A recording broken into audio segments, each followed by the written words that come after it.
Donald and Douglas, the Scottish twins, did not mind what job they did. Coaches or trucks, it was all the same to them. Which meant, often as not, that they pulled trucks, since the big engines all disliked them. Disgraceful. Disgusting. Despicable.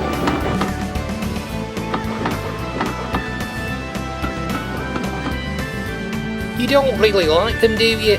James asked in amazement one day. Ach, it's all work, remarked Douglas. If we didn't do it, some other body would. James marvelled. He hated trucks himself, but he had to admit that Donald and Douglas managed to make them behave better than anyone else did.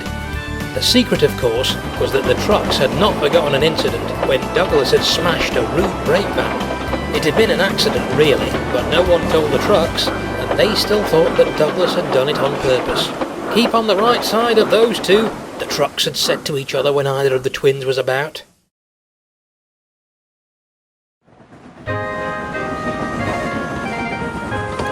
One day, Donald had to take empty trucks to the other railway and bring back loaded ones.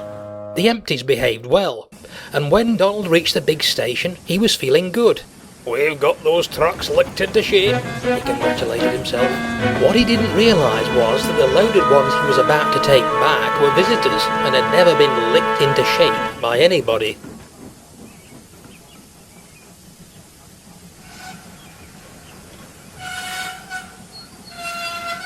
What's this? They screeched when Donald backed onto them. We want a proper engine, not an old-fashioned steam kettle. They should, of course, have known better, but then trucks never do. Old-fashioned, snorted Donald. I'll teach you a lesson. Take that. He gave the trucks a hard bump. The trucks sniggered. He's cross, they whispered. Let's have some fun. They behaved well for a while, and Donald began to think he had them under control. Like the trucks, he should have known better. By the time they reached the workstation, an axle box on one of the trucks had run hot.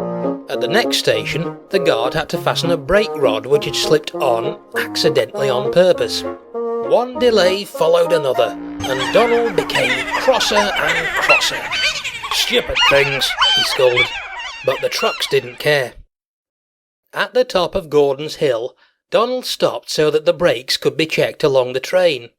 Unfortunately, he restarted more quickly than he meant to, and the jerk broke an old coupling hook 10 trucks from the end. Feeling the snatch, Donald's fireman looked back. They were already a little way down the hill, but coming after them and gathering speed on the slope, he saw the last 10 trucks. "We've got to keep ahead of them, Donald," he said. "Wait now, I just hope there's nothing in the platform at Edward's station." "But we're supposed to stop there and leave some of these trucks," objected Donald. "Can't help that," replied the driver. "If those trucks catch us, we'll stop even earlier, because they'll knock us off the rails." "What are we waiting for then?" asked Donald, and put on speed. It was touch and go for a while. If the guard's brake hadn't been holding the breakaways slightly, Donald could not have kept ahead, but he managed it, just.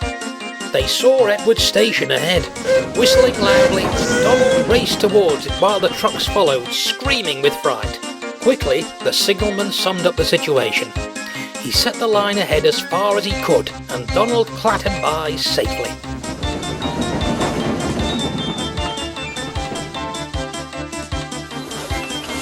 Then came the trucks, but the signalman saw with relief that they were slowing down by the time they reached him.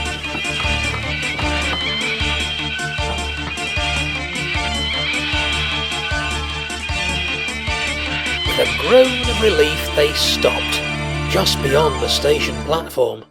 The signalman sent out an obstruction danger warning and set all his signals to stop. Then he waited. When he was sure that the trucks had stopped, Donald stopped too. "We shall need permission to go back," the driver told the fireman. "Nip back and clear it with the signalman, please." When he had permission, Donald was able to go carefully back towards the trucks.